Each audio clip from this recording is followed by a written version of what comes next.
Just going to let it play. Just going to let it play. I'm kidding, everybody. Welcome to This Week in Mormons, my friends. That's a fast fade out. I still can't get used to it. They've got to give me fade out controls. It's not working for me. Anyway, welcome to the show. Hey, I'm Jeff Openshaw. Nice to have you all here with us this week. We're going to break down some news. We're back with you. Last week we had an interview week. If you haven't checked out the podcast with former Congressman Ben McAdams, I highly encourage you to do so. I loved interviewing him. I thought that was terrific. A very sensible human being with just thoughtful views on important issues. So check that out. But anyway, if you haven't supported the show yet on Patreon, you should do that. It's about like $2 a month. We'll keep giving you the goods. It'll be awesome. And it'll let me buy a car or something after many, many, many years. Or continue hosting the website. Yeah, I mean, or we could do that. Yeah, website hosting, podcast production costs, all these sorts of things. This very service we're using right here, Zencastr, costs some money. That's how we get the video that you can watch. If you go to thisweekinmormons.com, you'll see me and Jared Gillens, my co-host for the week. How are you, sir? I'm all right. How are you? Not bad, my friend. Went to the Outer Banks last week, so that was a nice little respite from everything. You know what I did last week? Tell me. I got my second Pfizer shot. Attaboy. A week from this Wednesday, I will be immune to all known diseases. I think that's how it works. My understanding is the vaccines, it makes you immortal, right? Yes. Yes. I actually watched the John Oliver breakdown last week of vaccines. Basically, he went through a lot of the misconceptions about vaccines, and he made a good point. He said, now, don't send this video to your friends who are on the fence because they're not going to listen to me. They don't want to listen to celebrities or liberal HBO shows. He said, just like take any information you can get from this and talk to them and don't make them feel less than for their concerns, but use the information. And that's something I appreciate about John Oliver. And also, I feel like Jon Stewart was good at this too when he hosted The Daily Show. Like, they both acknowledge that what they do is infotainment. And that, and John, I remember reading at least one Jon Stewart quote where he was like, you shouldn't be getting your news from me. Like, I have a specific job and it's mostly to entertain. Yeah. And we add some information in there, but you should be getting your news from better and more reliable and more serious sources. And I like that John Oliver is doing the same thing. He's like, hey, I have a purpose here, but it's not to convince your friends who are on the fence. Like, there are better ways to do that. So yeah. I appreciate that when celebrities acknowledge the limit of their utility. Exactly. Because celebrities shouldn't be speaking out about the issues. Their job is to act. But how else would we know who to vote for, Jeff? I don't know, for one. I don't. But I feel like they have other utilities to do things. I mean, Chris Pratt can make Jurassic Park movies and Marvel movies. That's what I need him to do. That's his job. That's right. I don't know why I singled him out, but that's fine. Chris Pine as well, similarly, could do those things. All the Chris's. What has Chris Pine been doing? I haven't seen him for a while, I feel like. I don't know either. I have no idea. Where art thou, Chris Pine? A nation turns its lonely eyes to you.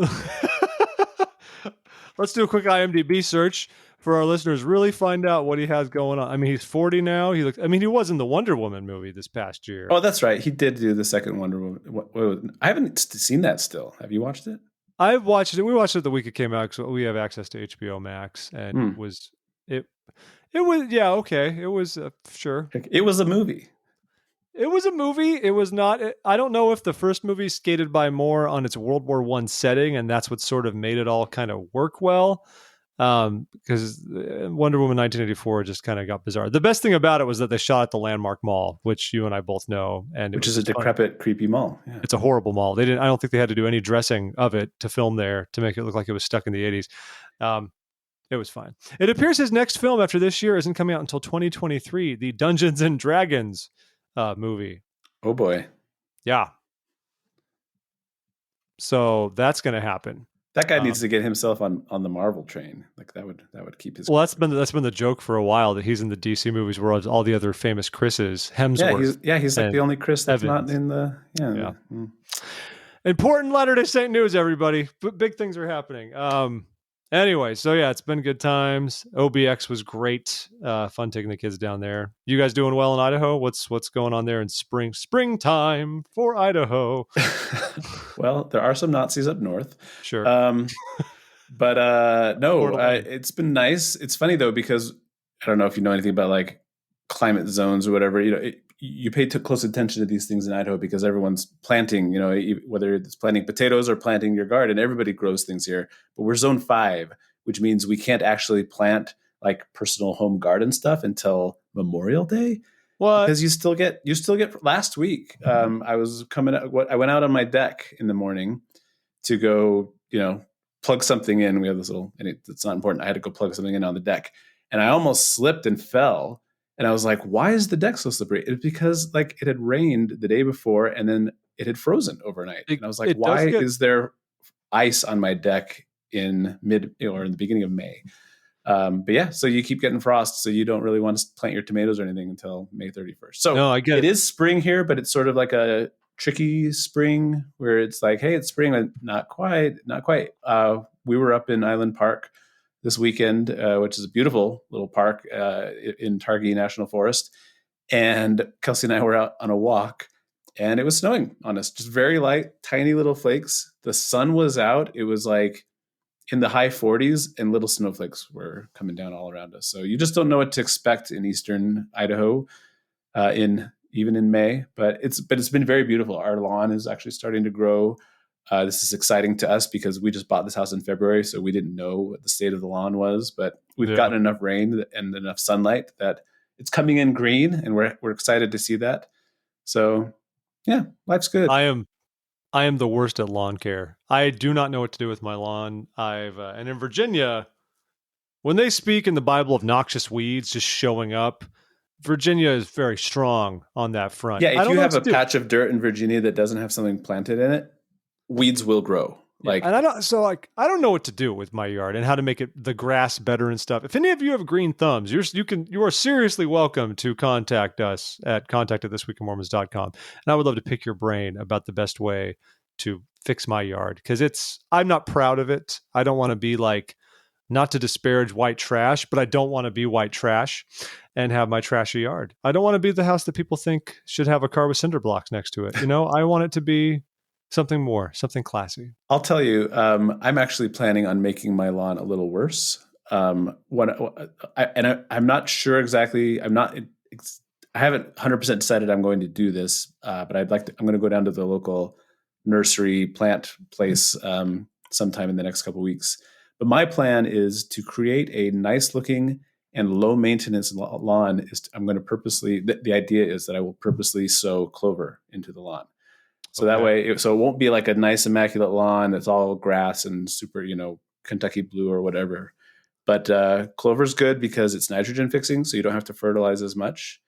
It requires much less water, so you don't have to water it as often, and it will grow alongside the grass. It won't crowd it out. It'll grow among the grass and just help maintain the health of the lawn. It won't look quite as immaculate, but it'll be green and pretty. And then also, if you let the clover flower, it's pollinator friendly. So I don't know why. I just think everybody should sow clover into their lawn. You already know way more than I do about all of this. See? Anyway, but I want to go talk to some professionals about it, just because they might say like, no, that you're crazy. It'll lower your property value or whatever. Or they might say, yeah, great idea. Here's a packet of clover seeds. Yeah. I was thinking of trying to tear up my lawn and putting in zoysia grass because it's very hardy and just spreads with minimal use. It just turns brown in the winter, though. It's a brown grass. I mean, that's standard. This week in horticulture. All right. So, folks, we've got some Latter-day Saint news. And I would love to lead off this week with my favorite story. This broke while I was driving to the Outer Banks last Saturday. My wife read the entire article to me while I was driving, so I will remember this vividly, because I was like, oh, man, I want to write an article about it, but there was no way I could do it right then. So we've been following the saga, specifically now at this point, of the Manti Utah temple for some time. We remember months ago, Jared, you were the one here the same week they announced they were going to update the Salt Lake and Manti temples and get rid of their historic murals and many of their historic features, redo the interiors and make them set up for single room, screen presented endowment sessions, get rid of live sessions and get rid of a lot of the old stuff that's been in there. There was a large public outcry. It seemed to be the Salt Lake temple was just that was already too far gone, because they've never really come back and mentioned much more about it. Yeah, I've never seen anything say, oh, we reversed the decision on that too, and we're keeping the murals. I think they've probably, just the ship sailed. And because they said they were going to remove portions and preserve portions. So I think that's probably what has happened with Salt Lake already. Yeah. And so what's happened with Manti, initially, sometime after the fact, the church said, well, we've been thinking about it, and maybe instead we're going to try to see if we can preserve the murals. We're still going to redo the temple, but we're going to try to take them off and consult with art historians and remove the famous like Minerva Teichert murals. You've all heard this over the past couple of months on the show, but then preserve them, maybe put them up in the church library or somewhere else, what have you. And that was where we left it until last week. You had a hand raised though, Jared. No, go ahead. No, go ahead. Okay. So that's where we left it. And I think most of us said, okay. I mean, that was the name of our episode the first time when this broke. We called it, well, but why not preserve the murals? Like we understood the need for adaptation, to change, to let the temples have higher capacity, to fix all these things. But why can't we at least preserve part of our history? And when they announced they were going to try to do that to the Manti murals, I think a lot of us said, okay, that could work. Like it's still kind of a bummer to change the temple, but we get it and we can preserve this artwork. So then comes Saturday, out of nowhere, the church announced today plans to quote, preserve the pioneer craftsmanship, artwork, and character of the Manti temple by not removing the murals. They're going to change the way they do the endowment there. And then by building an entirely new temple in nearby Ephraim. Ephraim's probably 10 minutes up the road. It's where Snow College is.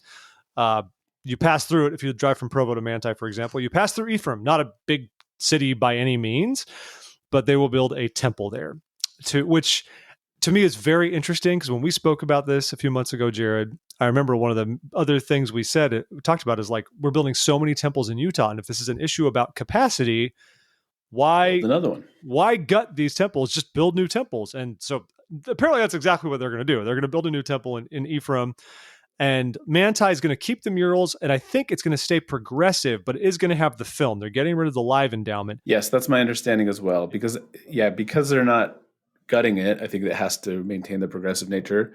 But yeah, it still won't be live. We will still have lost the live endowment. So in that sense, it'll be a lot like, say, the Los Angeles temple. The Los Angeles temple has progressive rooms, and you go through all 5 rooms, even though it's been film, slideshow, whatever you want to call it, but multimedia based for some time. So Manti is going to be the same way. I don't know how they're going to work in the screens based on the way some of those rooms look, if it's going to just be like a drop down from the ceiling situation or what they're going to do, but I'm sure they'll figure it out. And so the Manti temple will keep its layout as far as we know, and the murals, and just be tweaked to allow for the video presentation of the endowment. And the Ephraim temple is fascinating to me because they had a lot of details about it, like out the gate. Usually they just announce a temple, but they named the square footage roughly like 30,000 odd square feet, which they called small, but that's like small for Utah. That's a perfectly fine sized temple. Right. And they compared it to what? The Brigham City temple? Brigham City, yeah. Yeah. So, but they even said how many ordinance rooms it'll have, no rendering or anything, but they had a lot of details about a temple that seems to have just kind of come together. They might have just determined, well, it's about the same size, the area it needs to serve is this much. So, we'll just say it's going to be the same.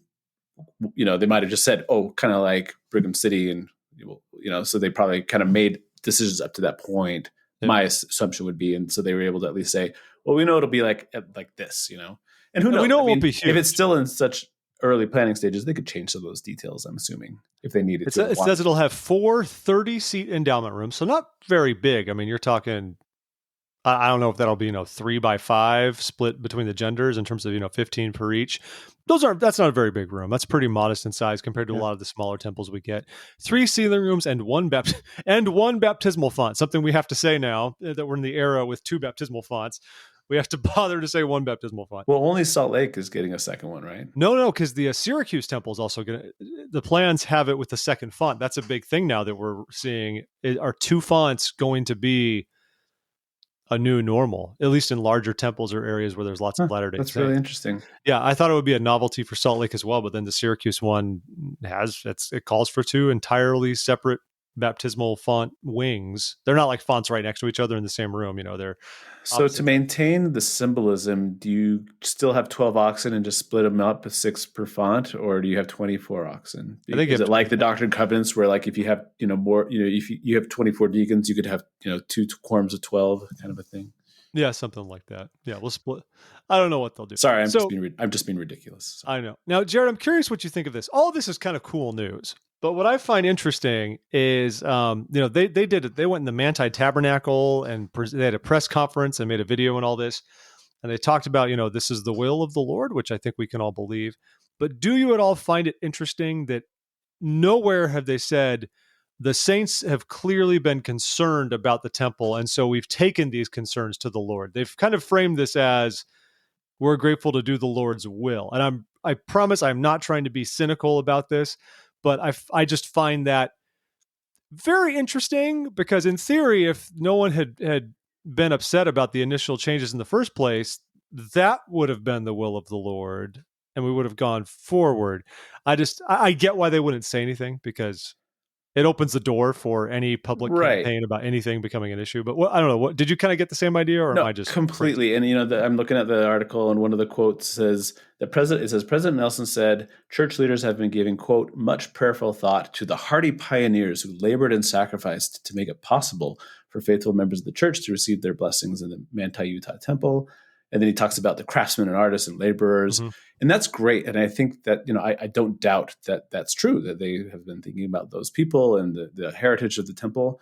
But yeah, I feel like there's an omission of, and the reason why we've been thinking so much about them is because people have reminded us that, like, that's important to them, and and we should be thinking about that a little more. And like you said, my assumption is that they don't want to encourage like activism in the church. Yeah. But at the same time, and I think we've had this same conversation probably on a past episode of this podcast, but I get the apprehension and the hesitancy to encourage people to be like advocates, because on the one end you have people picketing outside the conference center, like during general conference, or like at the worst of when they still were letting anything happen on that sidewalk outside the Salt Lake Temple, had people like trying to disrupt wedding pictures and things like that. And so I get like the whole like, well, we don't want to encourage like some sort of like reckless activism. But on the other hand, like, when has anything happened? Well, maybe I'm being hyperbolic, but it's hard to think of things that have changed or happened in the church that haven't started with somebody raising their hand and asking a question, or bringing a concern to the table. And that is true of the 1978 revelation on the priesthood. Did that really just like happen in a bubble? All of a sudden, it popped into the prophet said, maybe I should ask the Lord about this. No, people had been like raising concerns about it for decades, including, goes back to, David O. McKay talked about considering making that change. Also, the most famous example that people love to point to is probably Emma Smith complaining about tobacco stains on the floor of the School of Prophets, which prompted Joseph Smith to ask the Lord what to do, and he got the word of wisdom. So it's like, there's nothing wrong. And I would even go so far to say, I think it's encouraged in our culture and also just in our doctrinal practice to raise your hand and say, I'm concerned about this. I have a question about this. I don't feel good about this. And that, goes to our leaders and goes up the line. And that's how our leaders know to ask the Lord sometimes.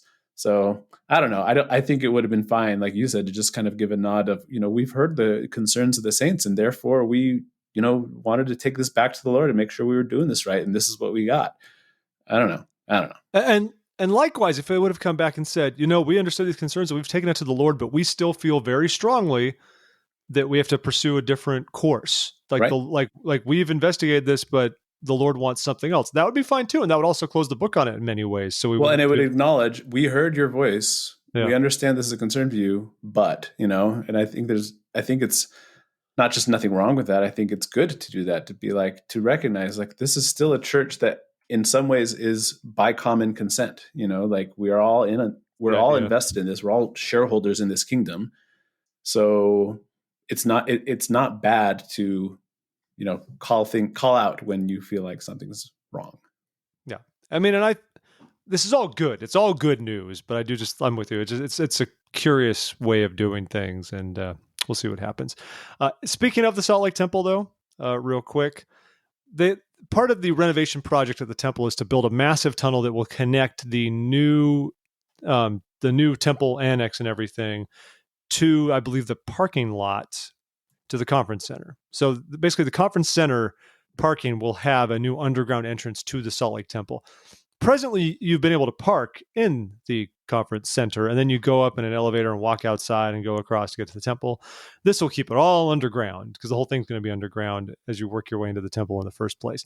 I don't believe they're saying this will be the only entrance or anything like that, but this will be nice for those who are parking. And the big deal here is they've dug a 180-foot tunnel to facilitate this, which is actually quite long when you think about it. Like when I'm thinking about where the conference center is versus where the temple property starts, I'm actually surprised there's 180 feet to dig to get between the two. And that's no small feat. I mean, think about, there wasn't an existing tunnel here. It was just underground. And so there's existing infrastructure above and around you, and you have to dig 180 feet. And I like the article pointed out that it hasn't connected yet because they've basically come up to the concrete wall of the parking of the conference center, the underground parking. And so now they have to punch through that wall, but you can't just punch through a load-bearing foundational concrete wall. They have to build some other infrastructure to make sure everything continues to stay supported. But they're like, but we finished the tunnel. And that's that's a big job. I'm pretty impressed. I love modern engineering. I'm always astounded at what people can do who have so much more knowledge and expertise than I do on things like that. That's pretty crazy. And what's cool too is they found nails and other pieces of metal that dated back to the temple's original construction, way back in the late 1800s, which is kind of cool. A little bit. Well, and interestingly, and this kind of connects the two stories we were just talking about. My father-in-law was telling me the other day that there's a tunnel underneath the Manti temple. And apparently they had built this tunnel sort of in the early days of when they were constructing the temple. And the idea was that you could drive a carriage through that tunnel and access the entrance to the temple. And then eventually when carriages were coming out of favor and people started getting cars, apparently it was a popular thing on a Friday night or whatever to drive through that tunnel in your car. And you could hear inside the temple, I guess. This is what my father-in-law told me. So I don't have a good source for this beyond my father-in-law, who knows a lot of stuff. So I'm going to take his word for it. But apparently you could hear in the temple kids honking their horns or playing their radios and stuff like that. So the tunnel is still there. They just kind of boarded up both ends, and they made it. They redid things so that you would enter the temple above ground instead of through the tunnel. But anyway, so Manti boarded up their tunnel, and Salt Lake is building a new one. And if you want to learn about that Manti one, I just found an article at LDS Living that's called, they call it the truth behind the only dedicated temple you could go through without a recommend. Get it? Go through the temple. Very nice. Good times. Wow. Well, let's continue to talk a little bit about refurbishing and remodeling and improving upon not temples, but there's an old meeting house in Salt Lake. Let me pull this up. Where'd you go? I always open up all of the tabs so that I have these things ready to go, and then I lose track of where the tabs actually are. Shameful. I know. So the Salt Lake Acting Company, they have owned, or at least they've had semi-permanent lease on an old LDS meeting house since 1982. And it's a quirky old thing that was built in 1892. It's really, you should check out, you can find the link to this article, obviously, on the Facebook page or elsewhere. But it's a really cool looking old LDS chapel, and it's very different. It's got an onion dome up front on top. Yeah. It looks so it's just completely different. And then also adjacent but connected, there's an old Relief Society assembly hall. And so the Salt Lake Acting Company has had a permanent lease on this since 1982.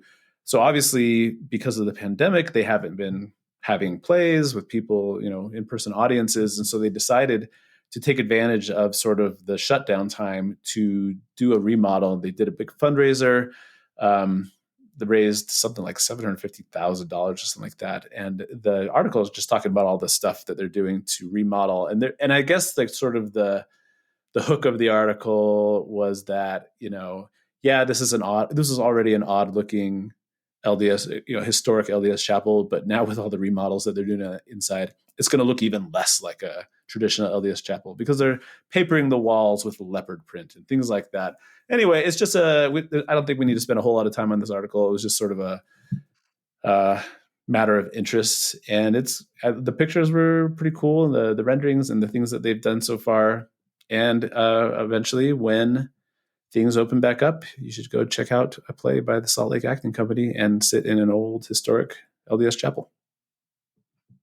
Got anything to add to that, Jeff? And like I'm with you, it's a cool looking building. I love the onion dome and all the style, and it's also a reminder that our buildings are sacred and special to us until we abandon them or sell them or do whatever else, and then they can be used for anything you want.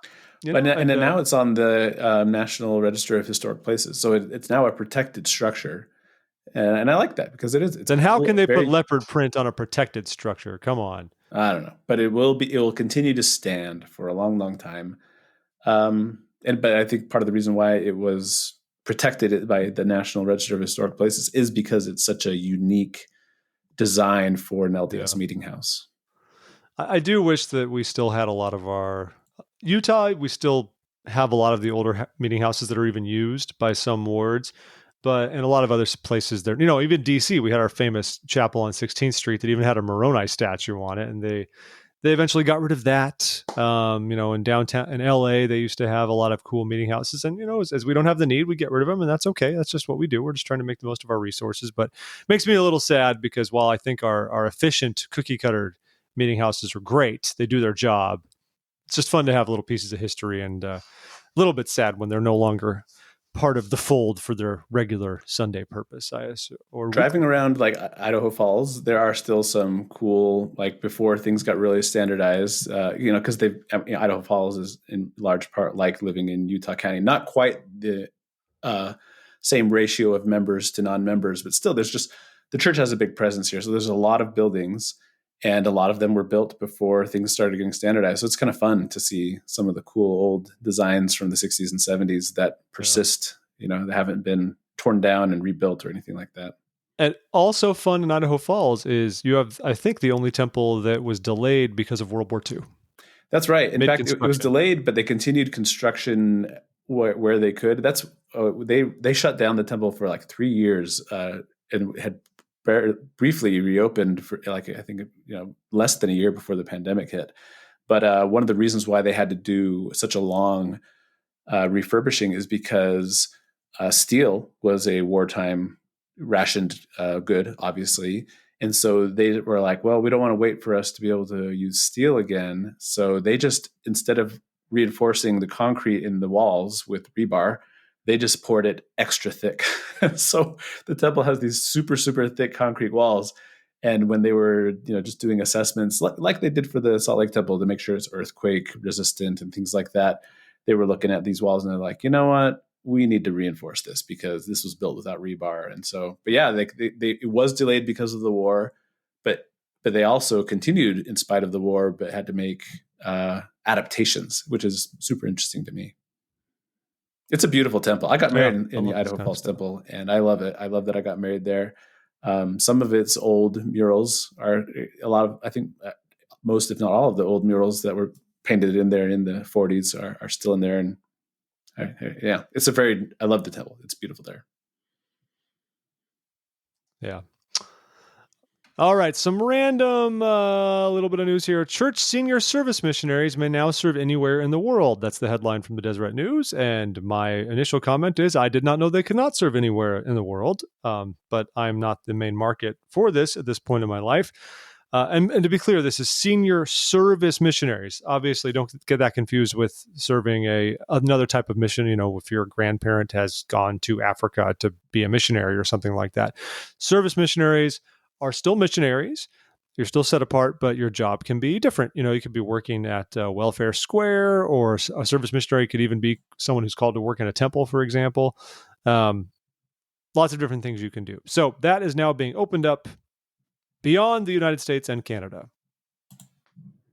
I think that's great. I mean, there was probably some sort of practical, logistical reason for limiting that in the past. And I think they've kind of started to recognize, I think, in some cases, my assumption, my speculation here is that a lot of senior missionaries are actually getting younger. And so, and also just have maybe more financial resources. And so I think it just probably makes more logistical sense to say, hey, you know what? Like, we can open this up now, and we can, there's more opportunities to go around and serve where you can and where you will and where it's needed. So I like that. Yeah, there we go. Another one, I think we don't need to spend a ton of time on this. I'm sure this has been covered quite a bit already on the podcast, but what's his name? Huntsman. One of those Huntsmans, who is John Huntsman, the former governor, his brother. What's his name? James Huntsman. Another J. So James Huntsman, he has been famously suing the church to get back the tithing that he paid over the course of decades. He is alleging that the church was deceitful in how it was using those tithing funds, and he withdrew his membership this year. And he was, wanting for all of his back tithing paid from whatever to 2017. He wants it to 1993 to 2017. He wants all. Why those dates? Why specifically that time period? Well, 2017, my guess is probably when he stopped paying tithing. Yeah. So that's a good end date. So 1993, I don't know. Is that when he got his first real job after college or something? It's like Frasier premiered on the air, and he's like, all right, I can pay my tithing now. Yeah, that's probably it. Yeah. That's probably what happened. So yeah, 1993 to 2017. Anyway, this article in the Trib is basically just talking about the counterpoints that the church has brought up.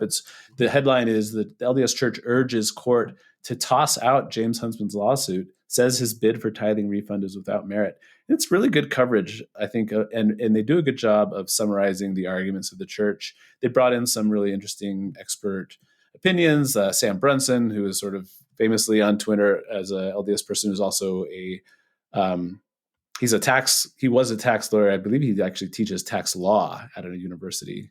I don't have Sam Brunson's resume in front of me, but he is a tax law expert. Oh yeah, he is. There it is. Tax law professor at Loyola. Isn't Loyola a Jesuit school? Anyway. Yes. I just find that interesting. So he's an LDS guy who works at a Catholic university, and he's opining on an ex-Mormon's lawsuit to get his tithing back. And he basically just appraised the church's response as a very solid response, done exactly the way that a response is done. He says it actually strikes me as being fairly devastating, but it's done without fireworks or theatrics. So in summary, Sam Brunson is saying the church is a really great argument for dismissing this suit out of hand. So who knows what's going to happen with this? I think it's interesting that a person who voluntarily gave, and also when you fill out a tithing slip, it says there, the church reserves the right to use your funds however it sees fit. So you're tacitly agreeing when you fill out a tithing slip, and whether online or physically, and then you give that money to the church, you're basically saying, I'm going to let you, this is a faith offering. You're going to do with it however you see fit. And now he's saying, they deceived me. I don't know. It doesn't seem like he's got much of a legal leg to stand on. And the church acknowledges that too. They're alleging that he's doing this more performatively, that it may not actually be that he expects to get his money back, but he's trying to create publicity to draw attention to what he thinks is an important issue or whatever. Sorry, I don't want to be completely dismissive and with that whatever, but it does seem to me that there's not a right. Haha, that was unintended. It just does seem to me that I'm no tax expert, but I kind of think what does he really expect here? It doesn't seem like there's much chance that this is actually going to do anything. So whatever, Brother Huntsman or former Brother Huntsman, good luck with all of that. Yeah, you're not our brother anymore if you don't come. Former brother. My own brother. You get to be a visitor's welcome. That's what you are. That's right. Visitor Huntsman. You're not getting your tithing money back. I mean, I assume he's not. So who knows? We'll see. I'm sure this will be resolved either very quickly or drawn out over the next several months. What a hoot. So I would like to talk about something that I guess has become a bigger deal to me over the past week than it should be, right? So this would almost normally be a story that we just kind of gloss over, right? So the story is that Sister Wendy Nelson, President Nelson's wife, spoke at the Utah Valley University's commencement. People speak at commencements all the time. Yippee! And it's easy to say, okay, well, that's nice that happened. But going into it, for one, there was some controversy, I think, surround because she spoke about removing contention and listening to people and embracing others and diversity. And there are some who took issue with some things she said that that they take to mean she's not exactly been friendly to the LGBTQ community. So, and that essentially UVU was endorsing her stance on that. That's kind of a whole other issue. I mean, her remarks went off without a hitch. But that was there was controversy leading into it, which reminded me of the controversy when Dick Cheney was speaking at BYU when I was graduating, and how people were like, the same idea. They're like, so is the church like cool with the Iraq war? Is that what we're saying about this people? Like, is that why we're here? There were like full on protests on campus. There were. It was against Dick Cheney talking. Yeah. It was a fun time to be at BYU. I got to be part of 2 protests there. It was great. What was the other protest? The other protest was only the year prior, when I'm forgetting the guy's name now, but there was a man who was getting his master's, like a married guy. He wasn't even I think he was getting his master's there, but he worked for BYUSA as an advisor or something like that. And he published an op-ed like in the Daily Universe, essentially suggesting ways to improve what BYUSA was, because he was basically saying like, it's not actually like a functional student body, and we need to do things to serve the students better. And the university got mad about this and tried to silence him, and they fired him. But they said, look, if you don't talk about being fired, we'll keep you on our health care, and your wife is pregnant. Wink, wink. Like, maybe just keep it quiet. He did not keep quiet, and he went public, and there were actual protests about basically about censorship at BYU. People had shirts that said BYUSSR, which were just great shirts in general. I think that's fantastic.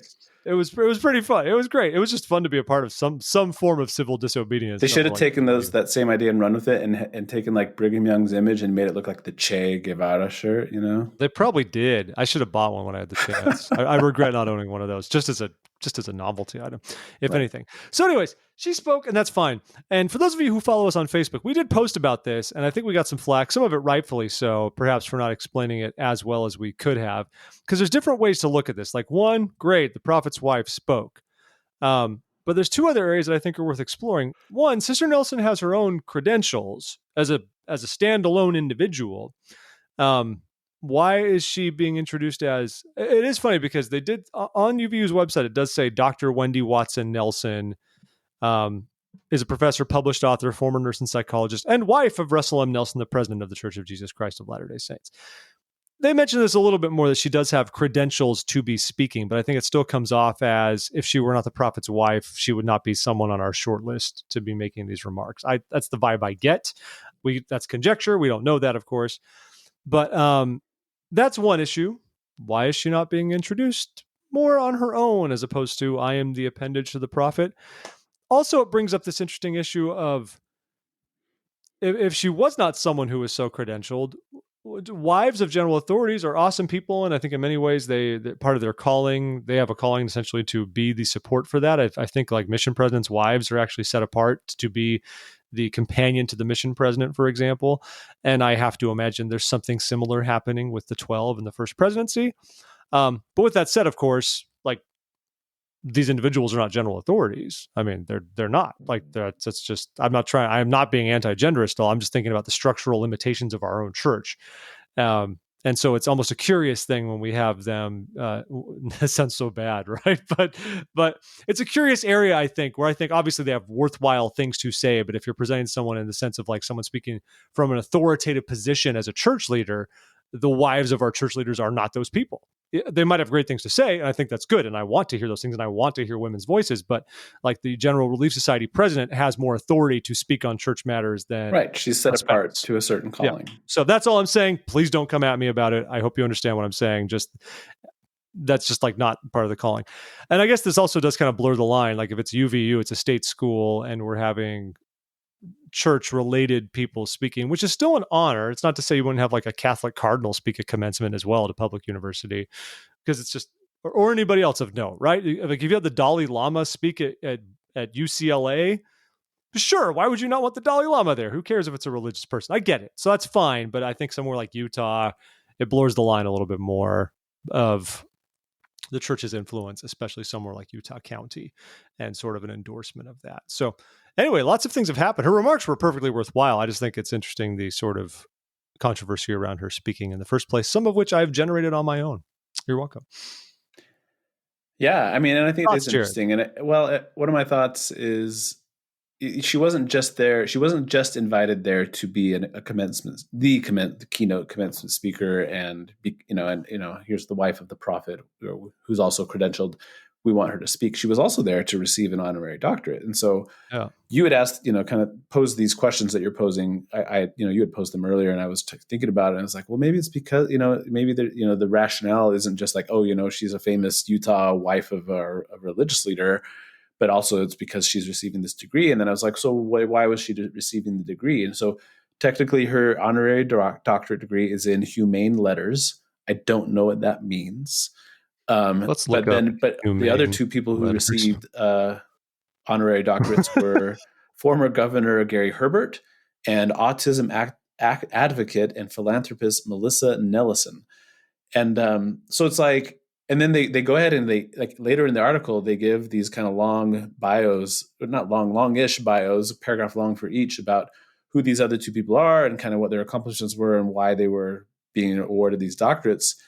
And I didn't find, and I even went to UVU's website where they gave a little bio for Sister Nelson and talked, and mentioned, it was because she was receiving this doctorate, but it didn't say, and the reason why we're, bestowing this honorary degree on her is because, and I don't know, maybe a doctorate in humane letters isn't one that requires explanation. Maybe it's sort of you're a great contributor to the community and to the world at large, and therefore, we admire you, therefore here's a degree. But I was like, maybe there's more of a rationale that answers some of your questions if we knew why she was invited to receive her degree. And then it would be, oh, she's not just being invited because she's wife of the prophet, but also because of these other things. But it's like, it remains unclear.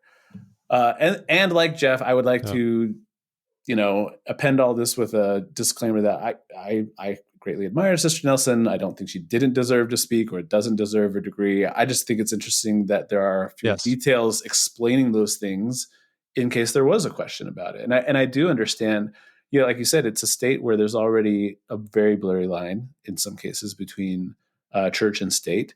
And so it is, I think, a valid question to say, like, well, a state funded and run school is doing this thing. Explain a little more about why, so that's not just a wink towards the large influential religious body that's headquartered there. I don't know. I get you. Yeah. I get you, Jeff. By the way, thank you. I know people are going to come at me, but the Doctor of Humane Letters, by the way, is usually an honorary doctorate degree to those who have distinguished themselves in humanitarian and development professionalism. It's considered a senior doctorate, so Doctor of Humane Letters degrees are normally listed after any earned academic degrees in terms of titling. So it's a nice thing to have there. Your DHL, not to be confused with the delivery service. I was going to say, yeah. Yeah, so that's cool. Humane letters are my favorite letters. If you Google humane letters, I think you want to say human letters, and you find a bunch of clip art of letter shapes made of people's contorted bodies. So, are these drawings like you would see like an illuminated text, or are they more like acrobats forming letters for performative? More the latter, I would say. Very interesting. Let's talk. Let's switch gears here. Let's drum up some more controversy. Why do yes, more ire? Let's draw more ire towards ourselves. I want to talk about this article that was it Jana Reese? Please tell me it was Jana Reese. It usually is Jana Reese. No, this wasn't Jana Reese. This is the Trib, right? Oh yeah, that's right. It's Peggy Fletcher Stack. Yeah. All right. Anyway, so Ms. Stack published an article that's the headline is Latter-day Saints are talking more about Heavenly Mother, and that's where the debates and divisions begin. And it was a very interesting article, and I think it was a good sort of just like a cultural moment that she's trying to grab, and I think in a good way. And she even points out that this is not just members of the church are talking about it more. When the newish young women's theme was announced, what was that, a couple of years ago, they changed, the statement that I'm a beloved daughter of a Heavenly Father to I'm a beloved daughter of Heavenly Parents. We hear references to Heavenly Parents much more frequently, even in General Conference talks over the last few years and few sessions of conference. So she's pointing out, this is coming from the top down in some ways, but it's also very much a grassroots, bottom up sort of thing where there's just more and more conversation. So the portion of this article that I think got the most attention has sort of been making the rounds on social media. Let me pull it up real quick. So I just want to make sure I don't misquote anything. So the mid-stack talks about Fiona Givens, who is a scholar and a very popular in large LDS circles, author and LDS scholar. She and her husband Terrell have published very popular books like The God Who Weeps and The Crucible of Doubt, The Christ Who Heals. They also came out with another one very recently, and I can't remember what it's called. But yeah, so they're well known throughout the church, and Terrell Givens is a very respected scholar, and Fiona Givens is also a very respected scholar in her own right. It's not just that she's attached to her husband. So Fiona Givens was asked the wife of the scholar. Right. He's the husband of a scholar, you could say. She will speak at commencement as well. Correct. In the similar. Okay, continue. Well, yeah. We'll see. So she was invited by the Harlem Ward in New York to give a Zoom fireside in which she spoke about Heavenly Mother, and she said some things, and according to my understanding, she prefaced some of these controversial things by acknowledging that they were speculative and that they were her understanding or her speculations that came about from her own study and research. But she said some things about Heavenly Mother that some people did not take well to. That just like things like she argues that it could be understood that Heavenly Mother was present at the first vision, and she had some reasons for that. She also posits the possibility that Heavenly Mother is a member of the Godhead, that she could in fact potentially be the Holy Ghost, which is not a new thing. Other people have come up with that same idea. Anyway, she doesn't even conclude that. She said, is she part of a Godhead? One assumes she is. Is she the Holy Spirit? The scriptural record is silent on this and so much else. So we fall into the sticky quagmire of speculation. So she's acknowledging speculation here. Anyway, shortly after she gave this fireside, she had been working on a sort of a temporary basis. She was a visiting scholar with the Maxwell Institute, the Neil A. Maxwell Institute for Religious Studies at Brigham Young University. And shortly after this fireside was aired over Zoom and the fallout started coming, she suddenly was no longer employed by the Maxwell Institute. And it's really interesting because Ms. Stack never says, she never implies causation. She says that, well, maybe she implies it, but she never directly says it. It says, after her recent remarks, several attendees complained, and now Givens is no longer employed by BYU's Maxwell Institute, and she is turning down invitations to all speaking engagements. So she correlates the two things, but she doesn't actually directly say one caused the other. And I think there's a really important thing here to note. Fiona Givens herself yesterday, but she's priming us though. She's priming us very well. And so I saw a lot of reactions on Twitter, especially where people were saying, "I can't believe the Maxwell Institute would do this. I can't believe they're punishing her for speaking about Heavenly Mother. She was actually paid. She's a visiting scholar. She was being paid to do this kind of research. Now they're like firing her because blah blah blah blah blah." So there was a lot of conjecture beyond what Ms. Stack reported in this piece. And then Fiona Givens herself issued a clarifying statement on Facebook yesterday afternoon. And she said, after almost she says, I've been asked for details surrounding recent events. I would like to simply share the following. After almost 2 years of employment, I voluntarily made the decision to leave the Maxwell Institute to focus on my own study, writing, and other personal endeavors. I maintain the highest regard and warmest relations with the Maxwell Institute and its wonderful faculty. I applaud their work and support their continuing mission under the very capable leadership of Spencer Fluman. So some people are kind of rolling their eyes and reading a big wink into this, kind of like when a politician retires so they can spend more time with family. That's how people are choosing to read that. I don't know. I kind of feel like we should take Sister Givens, Dr. Givens at her word, that if she says she left voluntarily and has no ill feelings and there's no rocky relationship between the two, I don't know. I'd like to assume that she's telling the truth, especially since knowing what we know about the Maxwell Institute, they're not known to be a place that creates an environment where they're going to quash ideas that aren't mainstream. They generally welcome thinking outside the box and having people challenge traditional ideas through careful and intentional research. And so it doesn't make sense to me that they would like fire her suddenly because she gave a fireside where she talked about Heavenly Mother in ways that are not traditionally acceptable.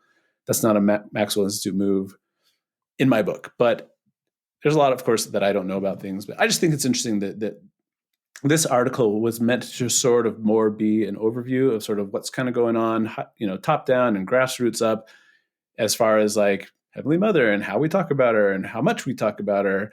And people grabbed onto it and just wanted to make a controversy over Fiona Gibbons. So I don't know. What do you think, Jeff?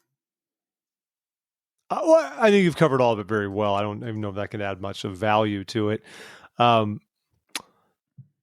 We do love to latch on to controversy, don't we? Like, we're looking for something to be upset about. And I think that's the case. And I'm with you. I think Fiona Gibbons is a noted quality scholar, and I like to believe everything she's saying. I mean, yes, there's always the outside chance she's trying to save face on all sides to preserve a relationship down the line, potentially. And if you burn the bridge, you can never, ever come back again. Well, what's interesting is that her husband continues to be a visiting scholar at the Maxwell Institute. So it's not, like, I think if the milk truly had soured that much, like, what wouldn't he leave too? Like, I don't know. Yeah. So I think the thing that makes it most suspect is that she's like refusing other public appearances right now. I think that's the main thing that really leans in and can help us. Well, the other thing too is that the bishop of that ward was released like the next Sunday after that fireside took place. You see? But then reports, so people started making a controversy of that as well. And then reports came back and they were saying like, well, he'd been serving for 5 years. So it's sort of like, it's all circumstantial. It's like, well, did he get released because he invited Fiona Gibbons, who gave this fireside where she said controversial things, or did he get released because he was going to get released anyway and he'd been a bishop for 5 years? And so, yeah, I mean, again, we like to see controversy and find it where we can. So we really don't know enough to know if this really is a controversial happening. I really know is if you subscribe to the Exponent, you probably can't have a temple recommend. That's pretty much. Oh my gosh, Jeff! Why would you even kick that hornet's nest? Like, we love you, Exponent too. We love you. You're beautiful, wonderful, valued sisters who have good ideas that help us rethink and are some of our assumptions. So thank you, Exponent 2. Ignore Jeff. Someone has to be the comedic foil when it's the two of us, and so I'm just doing my job. I don't even believe what I'm saying. It's fine. But it's fine. Speaking of looking for controversy, we love controversy, and one of them, of course, Jana Reese, who you did mention earlier, had an article last week. I took no issue with the article itself. She analyzed a Pew study. That's all she does in this article. She analyzes a Pew study. She, of course, draws her own conclusions and has her own thoughts about it. That's why she has a column. Also, she up front, I think it's important to say, up front, she notes that the Pew study may not be reliable because of the small sample size of respondents. So even up front, she's like, here, I'm going to discuss this thing, but this whole thing you might have to throw it out the window anyway because they had a very small sample size. So it's so funny that she's so careful to not overstate things, and yet. And yet, and that's fair. Some people might not believe anything we're seeing here because the sample size could mean just too high of a margin for error to be representative in any way. But what the study was about was essentially feelings about vaccines cut across religious groups. That's the gist of it. But basically, we find out that roughly half of Latter-day Saints said that, of course, they're going to get the vaccine, but the other half are vaccine hesitant or vaccine refusers, which is kind of interesting. I mean, it has 17% of Mormons would not get the vaccine at all.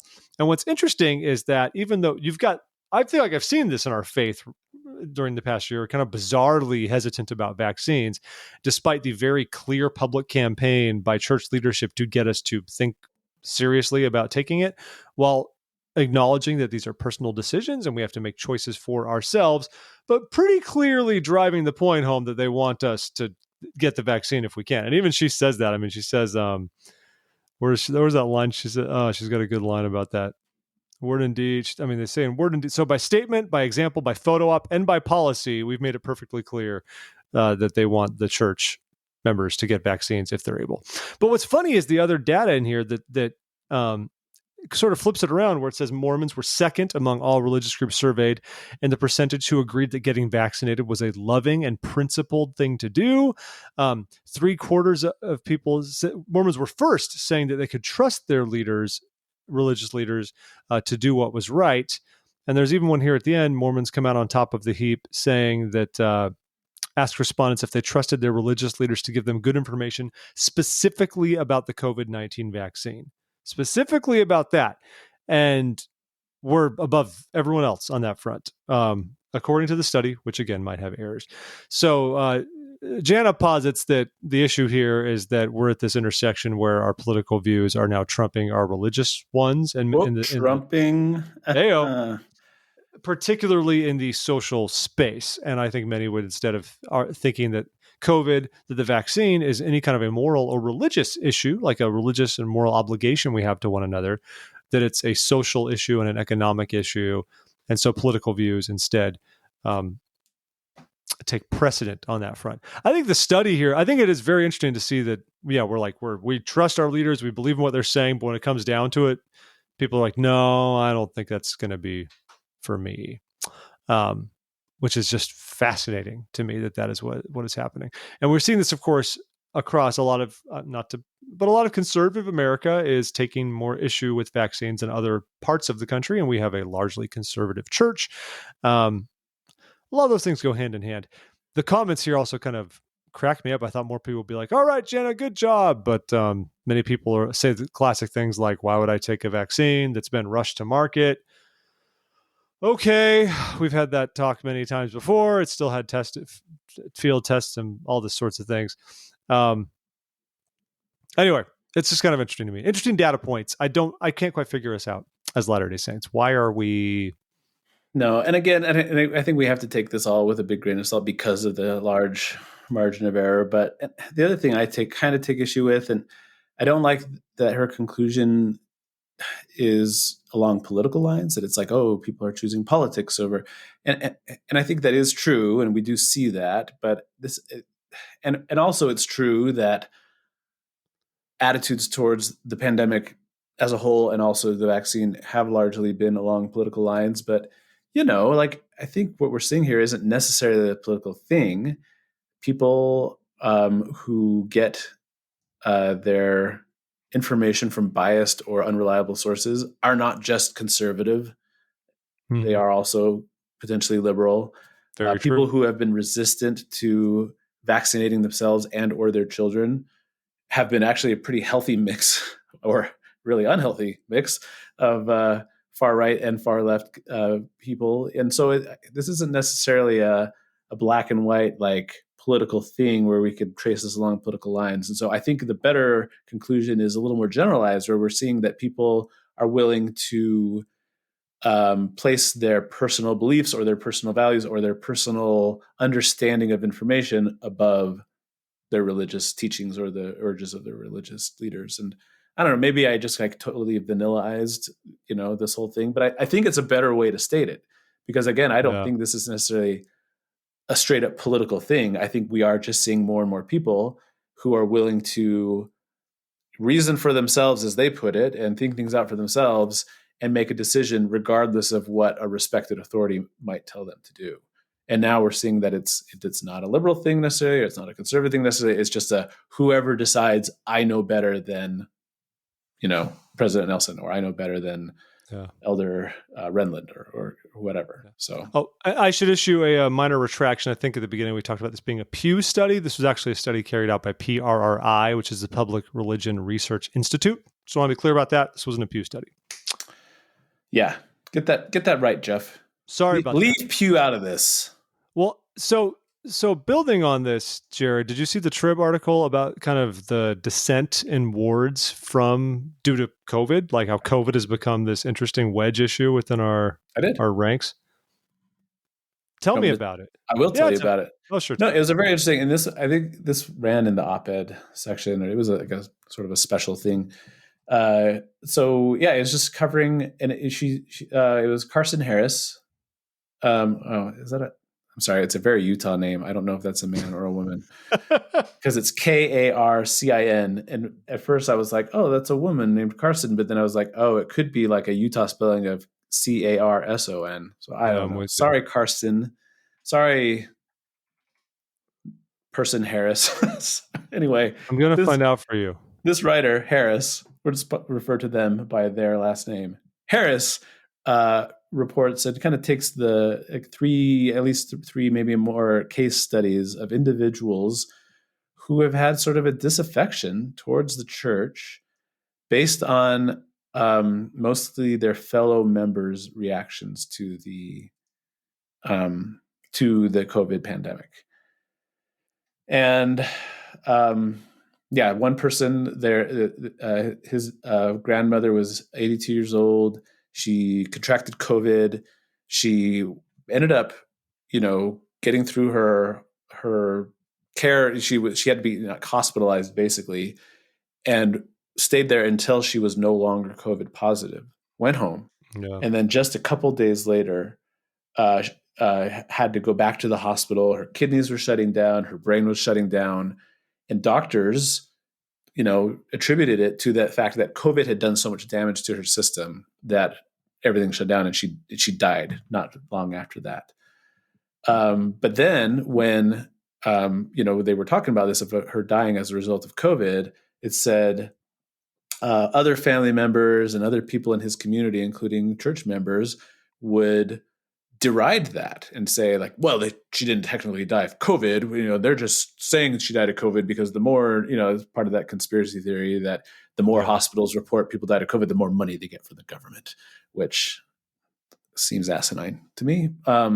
But anyway, the point is, he felt like this loss of affection, not just from his family members who were members of the church, but also from the members of his own community who were his ward members and fellow members of his faith, that people chose their cynical conspiratorial attitudes toward the pandemic over compassion for what happened to his grandmother, that she died as a result of contracting a terrible disease. And there's more and more stories like this where people were found themselves disaffected because they were like, instead of seeing compassion and wanting to help and contribute to, the resolving and helping things, that they were met instead with cynicism and brash attitudes towards people affected by this. So anyway, it was a really interesting article, and I've seen a couple of people repost this online and share their own thoughts and say, like, well, I agree with this article, and here's my experience with this. And I know somebody who was in a ward where two people died of COVID. And both of these people were women who were over 70. They were in that high risk group, and both of them died. So two members of one ward. Imagine that. And then when the stake president decided to sort of open things back up, there was, they just instructed the bishop, open things up. And if people don't want to come back to church, we're going to let them know that they're not allowed to have the sacrament in their homes anymore. And when people responded back, including this person I know, responded back and said, oh, we still have this concern and consider these people who died. They felt that the response was sort of like, oh, well, I mean, and that's not what they said. I don't want to put words in these leaders' mouths, but it was sort of like, that's what happened. Everything's fine now. Let's move forward. And so they, even not just fellow ward members, but seeing it from a leadership standpoint too. Like, this person I know felt like they had lost confidence in their leaders because they weren't seeing compassion. They weren't taking a very dire situation seriously when it merited that. And so I think this article is expressing what a lot of people have been feeling, and a lot of people that, at least that I know, have felt like this rings true with them. So I don't know. I can understand that. We're part of a community of saints. We call each other brother and sister, right? Because we see each other as family members. At least that's what we're encouraged to do.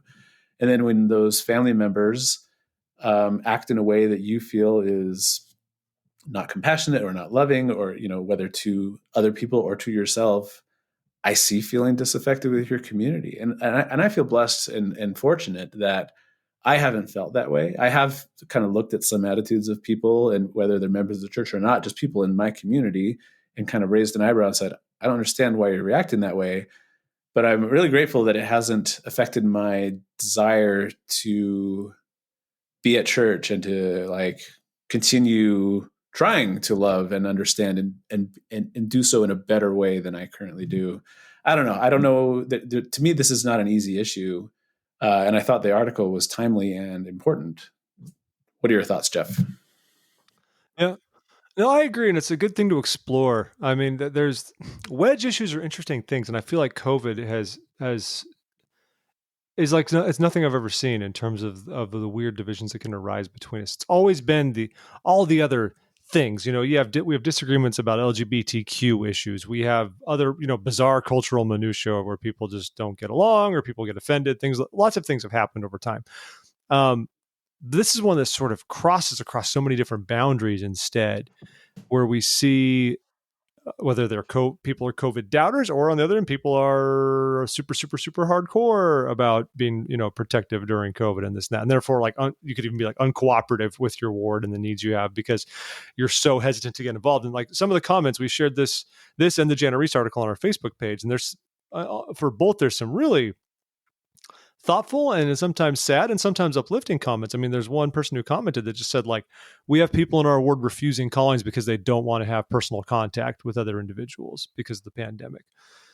I'm not saying that's right or wrong, but that's certainly a consideration. That's something you have to navigate as your ward. And on the flip side, like you kind of mentioned this, Jared, someone else commented that said, like, I feel alone in what's supposed to be a community-based church. I thought I could rely on my religious brothers and sisters to get me through the pandemic, but I feel less and less connected to them because of their hesitancy to take it seriously or to believe in vaccines, for example. I have a hard time not saying like there's no right or wrong. I do want to say that like we have different circumstances and we have to navigate those and give all of ourselves the appropriate birth to navigate those things and be understanding of one another. That's absolutely true. But I do think it's so interesting to me that people don't view this as a point to rally around and say, let's do this as a people. I mean, President Nelson said it perfectly in his closing remarks in conference when he said, you want to know when your temple, he basically laid it out. You keep asking when your temples are going to reopen. It's going to reopen when the government, the big bad government, but when your local government says it is safe to reopen and when we think it's safe as well. So what can you do? Do everything in your power to end this pandemic. That is the counsel from our church leaders. That's exactly what we have. And I know we can hem and haw and go back and forth about the best ways to address it and what we can do and what we can't do. But I don't think in my ward I've seen crazy fissures per se, but I felt little bits of pressure here and there, like when when the blanket approval for the sacrament to be given at home was rescinded. I think there were people who kind of felt like this might be premature, like that you can still get one-on-one approval, and like how it used to be. But interesting. Is that how it is in your stake now? That's how it's been in our stake. So you can still do it at home, but you just have to do a case-by-case basis with the bishop. Yeah, in our stake, they basically, I mean, they're making the assumption now that the only people who aren't attending are those who are like compromised or vulnerable in some way. Yeah. Which we aren't, but we have continued to choose not to attend. We watch church live because they've continued to stream it. But for the people who are compromised and choose not to go, they've continued to just say, you have permission. You don't have to get permission. Which is what, I mean, I'm not in charge, obviously, but that's what makes sense to me as well. So that move kind of surprised me because I feel like it's very easy to treat people who are at home just because it's true. Like, how has it been before the pandemic? Right? Like if you choose not to come to church, you can't have the sacrament because like you're choosing not to come to church and you get special permission from the bishop to bring it to someone who's sick or cannot come for whatever reason. And that's how it's always been. And I've seen that logic trying to be applied, but I'm like, this is wildly different from that. We're dealing with a pandemic, and there are many people who do not feel comfortable or safe and are making personal decisions for the health of them or their children, their families, based on the current situation. And I don't think we should be like penalizing them for that when we're not out of the woods on this thing entirely yet. And especially now that we've seen vaccination rates they haven't just plateaued, they're already starting to go down because the demand is dropping all of a sudden earlier than it needs to be. I mean, you might have seen that article just a week and a half ago about how now scientists don't even know if we'll get to so-called herd immunity. So then like, what does the future actually look like for us? So again, are we doing everything in our power to end the pandemic? Are we helping one another in every way we can? But are we taking whatever appropriate precautions are necessary in our region, following the medical data for our region? It's different everywhere. Yeah. But I just worry too much that we're acting like this thing is over now because we have a vaccine, but it's not over. Like we're doing the hard work to get everyone vaccinated so it can be totally over it. And I'm grateful that things are improving, that many things are opening up, and it appears to be happening safely. That's good. That's great. And I hope we can build upon that. Yeah. Yeah. It's super interesting. Like, and how it fluctuates. My father-in-law is in, he's a ward, I think he's a ward clerk at a BYU Idaho ward. And he was telling me about the experience of some students of the ward where, basically BYU Idaho has said, make an appointment with the student health clinic, and then, we'll get you vaccinated. And he said there was this one student who's like very vulnerable and immune compromised in different ways. And it was very important to them. They wanted to get vaccinated, and they got an appointment for like end of this month. And they were like, I don't know what to do. And then someone in the bishopric said, well, that's the campus situation, but there are pharmacies all over Rexburg where they're saying, we have vaccine doses, come on in. And so then that student just like went off campus, went over to like a Walgreens, and was able to just walk in and get a vaccine without an appointment. And so it's interesting because there are some places, it sounds like, where people are still waiting. And maybe part of the reason why that vaccine, at least in maybe a small part of it, why the vaccination is plateauing and dropping off is because there are people who want it and for whatever reason can't get it, and where they could walk 20 minutes or drive 30 or 40 minutes and have access to it because there are other places where the demand has gone down. And so I don't know. I would love to know. I'm sure there are people working on this data, but I would love to know what the situation is. Like, how many people actually are still trying to get it and can't, versus how many people still need to get it and won't. And they're, so I don't know. It is a really odd and interesting situation. As far as I mentioned that, Kelsey and I haven't been attending church in person, but we continue to, do the online thing. So we haven't actually been to, we bought this house in February, but we've never actually been to our ward. But from what I can tell from watching the videos, they wipe down the podium between each speaker. I think, that the people are more or less distanced by family in the pews. And almost every single speaker, everybody who's sitting on the stand, like in the bishopric or the chorister when they're not leading, is wearing a mask. And most people that you see come up to the stand are wearing a mask and take it off to speak. I've only seen, I think, 3 people in the months that we've been here sitting on the stand or approach the stand without taking their mask off. But the impression I get is our ward is, I don't know what they believe about it or their attitudes, but it seems like most people are just on board to, hey, just wear the mask. Hey, just wipe down the pulpit when you're done. And so I've been grateful to see that. It'll be interesting, like I mentioned at the beginning of the podcast, we're vaccinated, and after we hit our 2-week mark, we're planning on hopefully going back in person and attending church. So it'll be interesting to see in person what it looks like as far as how many people are wearing masks and how they're respecting the social distancing and things like that. So I don't know, but like I said, I feel grateful that I haven't experienced that. But I definitely know people who have, and I do think it's an issue, and I think it's important for us to be considering, going back to like one of the questions from that survey, like, do you believe that, getting vaccinated or even wearing a mask is a way to show love and take care of your neighbor and to take care of your brother or sister? And if the answer is yes, then do it, and again, maybe you have other concerns or reasons for not getting a vaccine, but put a mask on, man. Respect when other people are nervous when they're around people who aren't masked. Like, we're all in this, like you said, we should have the attitude that we're all in this together. And also we should have the attitude that, like President Nelson said, if we are in this together and we get things to a much better place, we can all go back to the temple. We can all have that fellowship with one another in what we consider a holy place. So I don't know. I don't get it. I don't get the resistance and the hesitance to even just do simple things like, that help prevent the spread of this disease.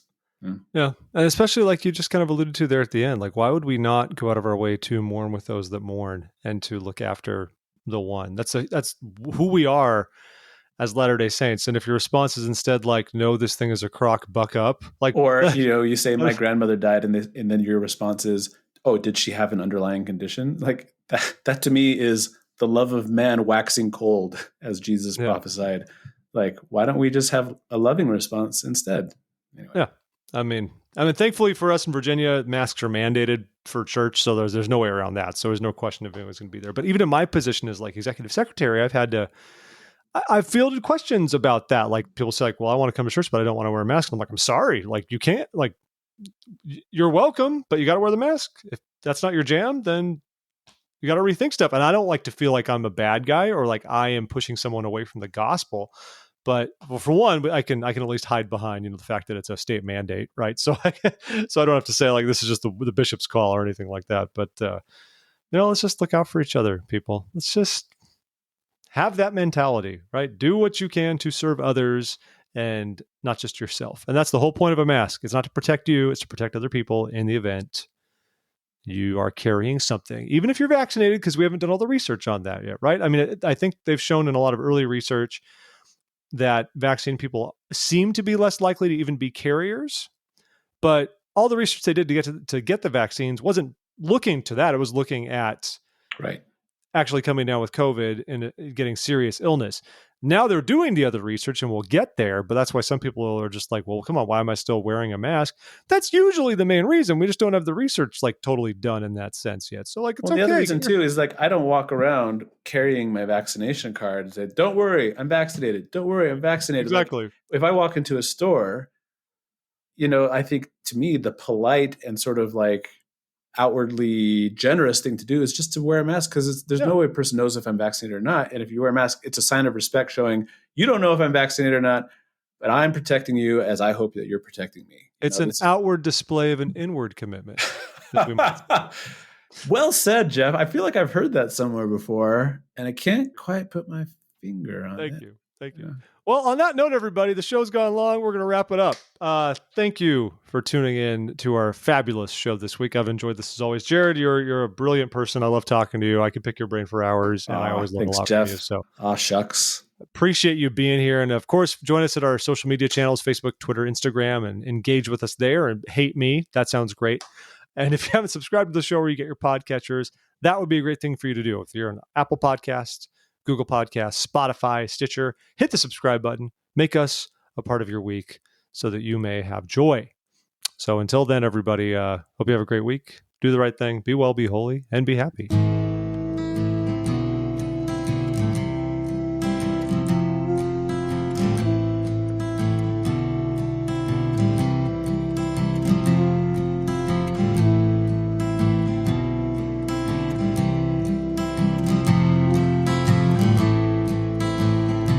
Just keeps going like this.